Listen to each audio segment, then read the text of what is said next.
தங்கத்தின் விலை திடீரென குறைந்தது ஏன்? மத்திய பட்ஜெட் மட்டும்தான் காரணமா? இந்தியாவில் வரதட்சணை கொடுப்பதும் வாங்குவதும் சட்டப்படி குற்றம் என்றாலும் அது ஒரு ஏட்டில் எழுதப்பட்ட சட்டமாகவே உள்ளது. பெண் குழந்தைகளை வைத்திருப்பவர்கள் தங்கமும், ஆண் பிள்ளைகளை வைத்திருப்பவர்கள் சொத்தும் சேர்த்து வைக்க வேண்டும் என்பது முன்னோர்களால் தொன்று தொட்டு கூறி வரும் அறிவுரையாகும். வரன் பார்க்க தொடங்கும் போதே மாப்பிள்ளை வீட்டார் கேட்கும் முதல் கேள்வி எவ்வளவு போடுவாங்க என்பதுதான்.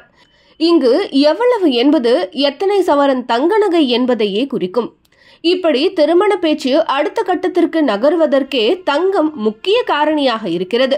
இதனால் சில நூற்றாண்டுகளாக தங்கமானது இந்திய திருமணங்களின் மிகவும் ஒன்றிப்போன மற்றும் தவிர்க்க முடியாத அங்கமாக மாறிவிட்டது.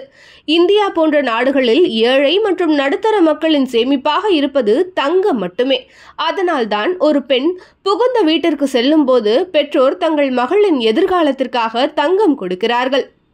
அதேபோல் திருமணம் மட்டுமல்ல, மஞ்சள் நீர், காது குத்து, பெயர்ச்சூட்டு விழா, பிறந்த நாள் இப்படி அனைத்து விழாக்களிலும் தங்கத்தை பரிசாக கொடுப்பது வாடிக்கையாகிவிட்டது. சரி, ஏன் தங்கத்தின் விலை திடீரென ஏறுகிறது என்ற கேள்வி சாமானிய மக்களை துளைத்து கொண்டுதான் இருக்கிறது. வட அமெரிக்கா, சீனா உள்ளிட்ட நாட்டு மக்கள் தங்கத்தின் மீது நாட்டமற்றவர்களாக இருந்தனர்.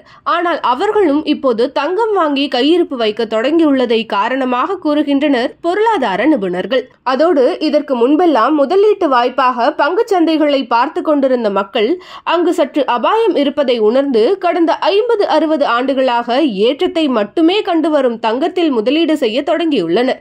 இந்நிலையில் மத்திய பட்ஜெட்டில் தங்கம் இறக்குமதிக்கான சுங்கவரி 15%இலிருந்து 6% குறைக்கப்படுவதாக மத்திய அரசு அறிவித்ததை அடுத்து தங்கத்தின் விலை கிராமுக்கு 260 ரூபாய் குறைந்து சவரனுக்கு 2080 ரூபாய் குறைந்ததால் நகை வாங்குவோர் மகிழ்ச்சி அடைந்தனர்.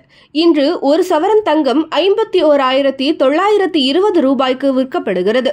திடீரென தங்கத்தின் விலை குறைந்துள்ளதால் பெண் குழந்தைகளை பெற்றவர்கள் சற்று நிம்மதி பெருமூச்சு விட தொடங்கியுள்ளனர்.